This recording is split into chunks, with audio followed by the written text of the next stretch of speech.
Morning, good morning, good morning, and good morning, good morning, good morning. All right. See, hello everyone. So I'm in the office center today and I'm wearing the AirPods because they play really loud, obnoxious elevator music. And these speakers are so sensitive, they'll pick up the elevator music. So you could probably even hear it now with my AirPods. Hey, what's up, Andy? All right. Just kind of jump into things. And there's really not much to get to. And I say that quite often, only because we're kind of in a waiting pattern. So I'm always I'm always on top of it, right? Like I speak actually I haven't spoken to the patent consultant team since our last call because there's no the patent attorneys. I have spoken to the patent consultant team to our project manager. And I actually speak to him regularly because I have his cell phone, and I text him on a daily basis, just new updates that really support what we've done. And what's really cool is because we're getting to that last leg, I noticed this with over the last couple of years with things that we do that happen to get close to something that has a higher probability. I get a lot of emails from, our audience, our followers, our Rhino family, right? Because as it gets closer, people start seeing, oh, wait, look at this headline, or look at this article, or look at this video, and they send it to me.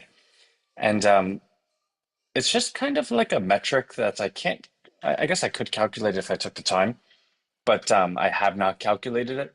That as we get closer to something that is going to come to fruition, the amount of articles uh, and um, and news surrounding it um, get to me on a more frequent basis by a more larger, diverse number of our Rhino family. So that's really cool. And I always read all the articles. I feel bad sometimes because I don't actually email everyone back, and I really should. I try to, I really do. But yeah, there was one of us sent me a video of this guy, Gary Vanderchuk. And I know who Gary is because I followed him since the beginning. Like I've been a fan of him. In fact, for those that remember, we made shoes, Rhino shoes that had positive words on it, like unity and all the rest of it. And we had that before unity was like an annoying buzzword that every marketing firm used. Um, so, I feel it's a little bit more genuine. But and it was inspired based on the Gary shoes that I had previously purchased. Yeah, Bri, we're definitely in it. And so I respect him quite a lot. In fact, I've read all of his books, yada, yada, yada. And he had a thing where he was talking to an audience. He goes, guys, it's a foregone conclusion. AI is going to be something that is, and I don't think he said companion, but you're going to be interacting with it on a one-on-one, and it's going to know you well enough that you're going to say, "Hey, listen, my kids are having a party this weekend, and three of them are coming over, they're friends, and two of them are gluten-free. One of them is this, bop, bop, bop. Can you go ahead and just whip up something and send it to the house?" With the presumption being that it would have access to your bank accounts, it would wait for that order, and it would know you well enough that it knows where you shop from, blah, blah, blah. And it's funny because I responded, I go, well, Gary is close to where we are. We're still ahead of him, even at this date. Because what will happen is it will just simply know you well enough that you won't have to engage with it. It will engage with you. Hey, your son Kyle is having these friends over this weekend. I know two of them are gluten free. One of them is this. They like this. I whipped up something quite good. Do you want to take a look at the list, or should I just send them to your house? It'll be about $100. Is that a good? Is that a fair amount that you would like to spend on this? In which case, the person would say, "Yeah, sure. That sounds great. Thank you so much." Um, so the cool part is what we envisioned, and I like saying this because a lot of times these sentences are, you can't really quantify them, but we can because we have an actual, um, what's it called? A provisional patent date, November 17th, 2023. Is it November 17th? No, it might have, no, it's November 9th, 2023. Um, where we actually own it, right? Like that's ours. So we can say we envisioned this 2 years ago further than. It's so funny. The patent consulting firm just messaged back, and let me just erase something so you could see it. Right. I want to show you my whole life over here. Uh, but Liquidex, right? So we do engage on a daily basis. But anyway, so we did envision 2 years ago something that we think that the greatest minds, or at least the most influential minds of our time, still are behind, which is super, super cool. And while that sentence can sound like, well, Aunt, maybe you were close, but no cigar.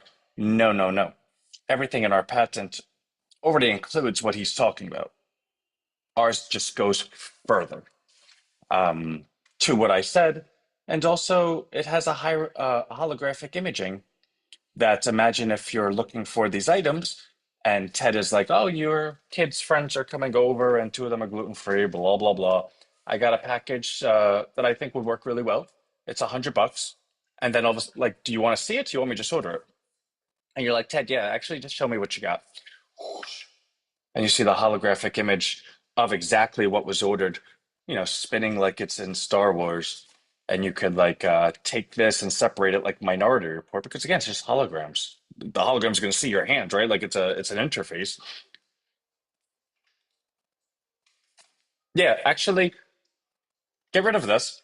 Almost like you're on your iPhone. Just swipe it away, right? Let's get rid of this. I like these. Let's just do these. Okay, bye. So that's stuff that's not even in the zeitgeist of the technology world, but we saw it. And what's really cool is I saw an article this morning where they were talking about AGI being 10 years off. And that's not the popular consensus. But the reasoning is something that we find to be quite credible. And it made us think, well, maybe AGI really is 10 years off, if not for TED, right? And it was that the data sets. The data sets are not good. In fact, the largest data set that OpenAI ChatGPT pulls from is Reddit. And Reddit accounts for, I think, like 41% of their data. Even Wikipedia accounts for like 20%. So they don't have a lot of good data sources. Now, I think they're obviously lying.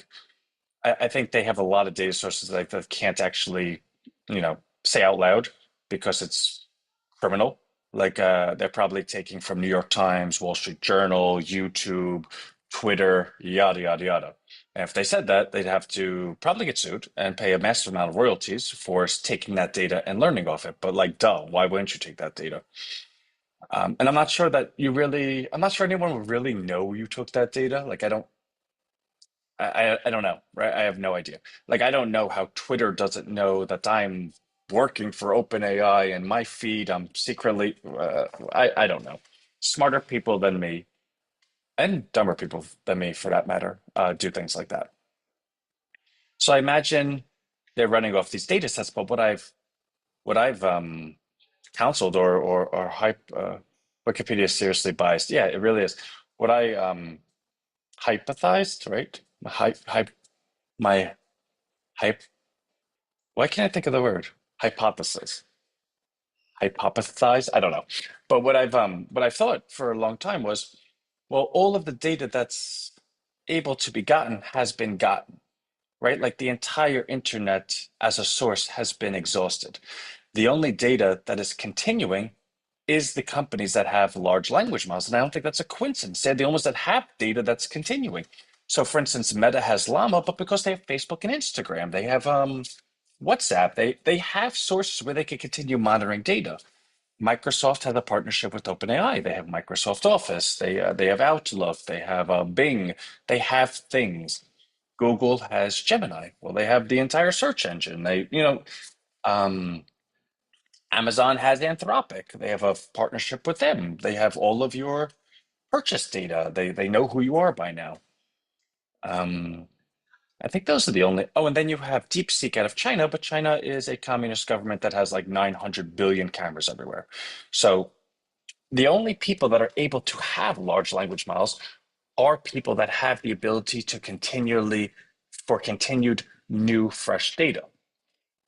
But that data is in a silo.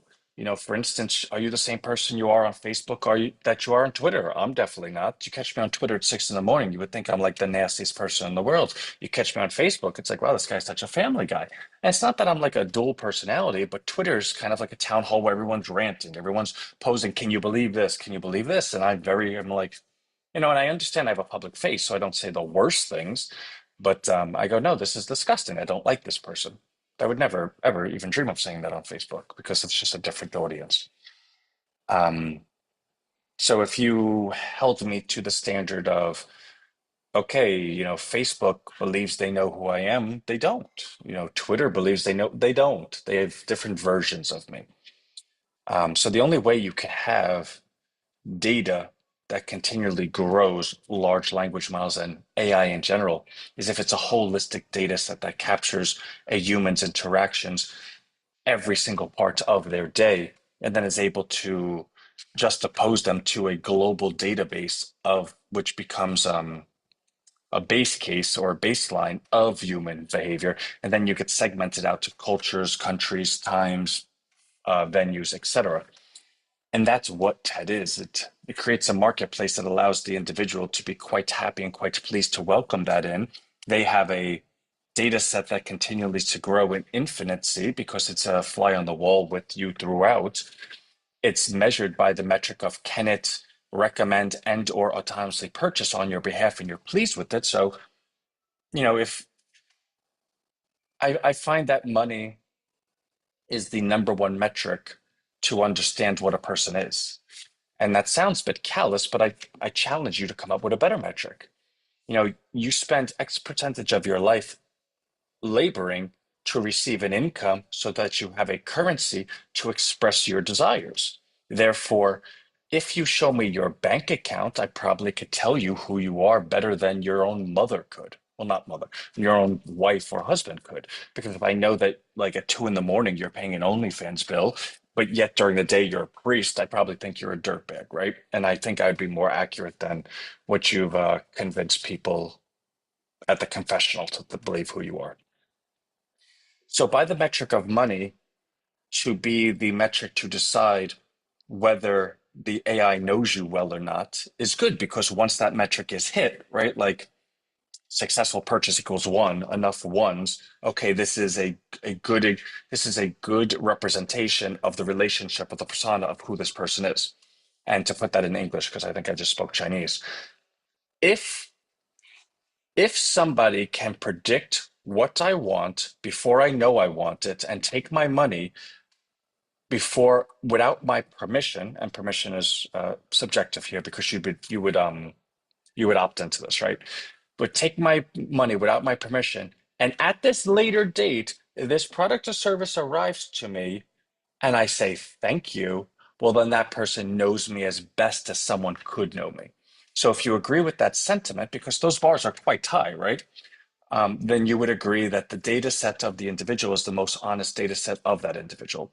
Now, if you take the collection of that data set of all the individuals participating in that data set and send it out anonymously, so only by behavior, not by identity, to this like global tapestry of all the human behavior that becomes a catalog of all human behavior, well, then you have a really good base case, right? Like take what we just said, multiply it to the entire population, that data set uh, to juxtapose you against is probably quite good. So, for instance, you're like, "Hey, I want to walk off a cliff. I think I could fly." Ted's gonna be like, "What are you like?" First of all, that's quite silly, but I can tell you objectively that 100% of people that have ever thought this before, A, don't fly, B, have a mental illness, and C, would find it quite good to check yourself into an institution. Have you trusted me thus far? Please trust me now, right? So I think that would be quite helpful. But the point of, this annoying rambling by me is that that data set is so powerful that it does fund the advancement of AI because the advancement of AI needs two things: infinite money and infinite data set. And the data set needs to be reputable, infinite, and evergreen, right? It just needs to keep coming. The money needs to be infinite. Well, how do you make infinite money? Well, within a marketplace, if you're using this data set for a person to purchase or receive a product or service and it's coming out of their pocket, you've now perfected marketing, you've perfected commerce. There is no system in the world of ever an exchanging of value or goods that's ever been perfected like this. Therefore, what you can say is, unless something more perfect comes out, which I guess could, but like, wherever it comes out, fine, but it's not going to be tomorrow. For the entirety of this perfection being the perfect, perfect, perfect, the best perfect, every product or service ever, you know, um, transacted is going to provide a commission or a percentage or a fee or something of that to the apparatus, to the ecosystem that is TED. That's money. We propose it goes back to the users as a universal basic income. And I think that's the only way this even makes sense. But even in that scenario, there's an overhead that needs to be covered. That overhead is going to be data spent, et cetera, et cetera. So it's already implicit, even in our ideal scenario, and that whole universal basic income as a necessity is not in the patent. That's just what we would say. Hey, listen, all you bidders, which one of you would do this, right? Because then we would like you a little more. But if it's done, even in that scenario, the overhead gets covered, so it continually funds the growth of it. Now, more times than not, what's not going to happen, it's not going to happen. Like if a big, large corporation's like, hey, we're buying this patent from you to make a ton of money, they're going to use all the profits to fund themselves. But we would have to have some kind of conversation with them because we're not selling the nuclear bomb that's going to blow up the world, right? Like if you don't share some portion of this with the people, it becomes a very big problem. So we'll figure that out in our talks. Step one is getting the patent granted. So to kind of bring it back to the article I read this morning that I agreed with, that the AGI movement is probably 10 years out, which was based on data. They don't know what we have because, again, it's not fully patented yet. It's not been granted, but we know we already solved that. So when you take a look at the greatest minds that are either talking about what they see coming or what they see as being a hindrance to what's coming, because our idea is so perfectly fit, which we saw 2 years ago, it just solves everything. So the more of these things that come out, I get quite pleased because I'm like, okay, great. When our consulting firm is reaching out to A, B, C, and D, they have the opportunity to say, okay, show me an article and I'll solve it for you right now. So more than ever before, I really do believe the number is going to be 1 billion. I can tell you this. If the consulting firm is like, hey, we got this person and they're willing to pay 10 million right now, I would say no. And I know you would probably say, well, Ann, duh, you've been talking about large numbers the whole time. But talking about large numbers and having a check for 10 million put in front of you is a very different thing. I mean, I'm working out of the office space in my leasing office. I have rent due in like 10, 11 days, and I'm like, oh, geez, where am I gonna like figure this out? I've never taken anything for me. So I'm right there with everyone else in terms of my whole future is dependent on this happening. And I say that because it just gives more credence to the sentence that if a $10 million check got put in front of me, I'd say no. I unless it was 10 million for like 50%, which would still be too low, but then that means this large company would, they got one over on us. They got $1 billion thing for 10 million, fine. But that only makes sense to them if they then grow it to being $1 billion, which means we'd make the back end of it on the 50%. So there is an amount of money that I would leave on the table if I knew that I had such a large percentage and was able to ride the coattails of a $1 trillion organization that knew what they were doing, right? Um, but the idea that I would ever say yes and just walk away is crazy town USA. Um, I don't know. But to give a bit of an update of where we are, other than me just opining on how good of a position we're in, it's been when did we resubmit the patent? I believe it was September 26th. It's now October 20th, which is almost a month. Excuse me. I believe that it was counseled to me that it would be anywhere from a couple of weeks to a couple of months.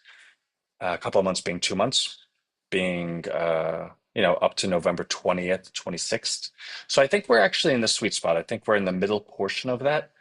Um, Although I think it would be mismanage your expectations to say any day now, but I also don't think it would be a lie. I think if I said any week now, I think that would be proper. So I would be so bold to say that by the first week of November, we should hear back from the patent office.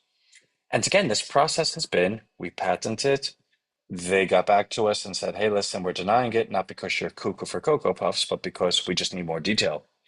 We then got on the phone with the exact patent inspector that we're working with, spent a half an hour with him telling what he needs. We then redid it as he needed, resent it to him based on what he needs.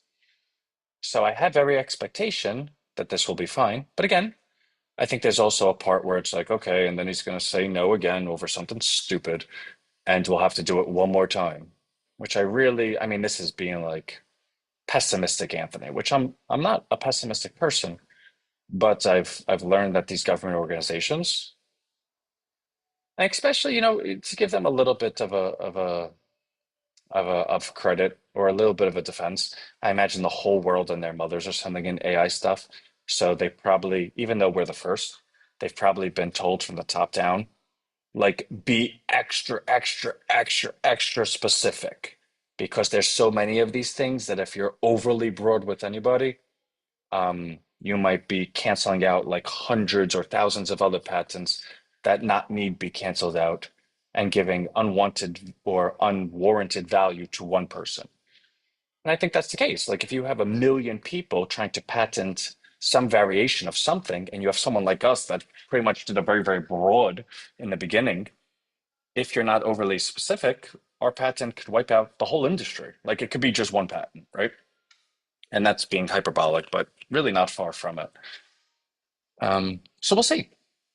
I think both ways are possible, but I also think we have a very, very professional team. What's really cool is it's not me just doing it. Like I'm answering to the experts, like the attorneys, which is comforting for a lot of you and for me as well, right? We don't want me doing this part, so that it's good to stay in your lane, and I know that as well, which is of all the times people would say, "Well, Leon, you're doing this, you're doing that." No, no, I came out of pocket and got attorneys when I needed them. Like I do. Don't mess this up. It's not every day you're sitting on a billion or trillion dollar gold mine. So that's the update. I'm just waiting as you guys are waiting, and I think I either had a dream of it or I was half dreaming it when I woke up this morning. That the second I get that award letter, I would send out a mass email saying "Holy F," but then I was like, I'll never actually curse in front of anyone, so "Holy guacamole." But would that get everyone's attention as much as if I just said "Holy F"? And then would that email actually even be let through? I don't know. But the point being, I've been having visions and dancing sugar plums as early as today about this. Yeah, hope no, it's going to be by Christmas. It has to be. But yeah, so I'm just going to close out by saying I'm here, obviously, as always. Um, everything is everything that needs to be done is being done. It's going as it needs to be going at this stage of the game. And whether it's comfortable or uncomfortable, are what is what is needed of us is to just sit and wait. I did get another message from. Oh, okay. Um, yeah. So that's where we're at. But let me run because I have other work I need to get to today. But I'm always pleased to check in and say hello. And I don't think we'll have another call in 2 weeks, but maybe we will because if the patent gets granted, I will definitely keep that call. Otherwise, we'll do it 2 weeks later. So whatever that date is, it'll be middle of November. But love y'all. And we are so close. Like I was with my grandmother and I'm like, no, Grant, it's like $1 billion. And she's, oh, blah, blah, blah. Grandmother's like $1 billion. And I started talking about it and she's like, oh my God. So you mean billions? I was like, Grant, relax yourself. She's like, I'm your favorite grandmother. Like, you're my only grandmother. And she's like, and I was like, But anyway, all right, love y'all. And I will see you sooner than later, hopefully.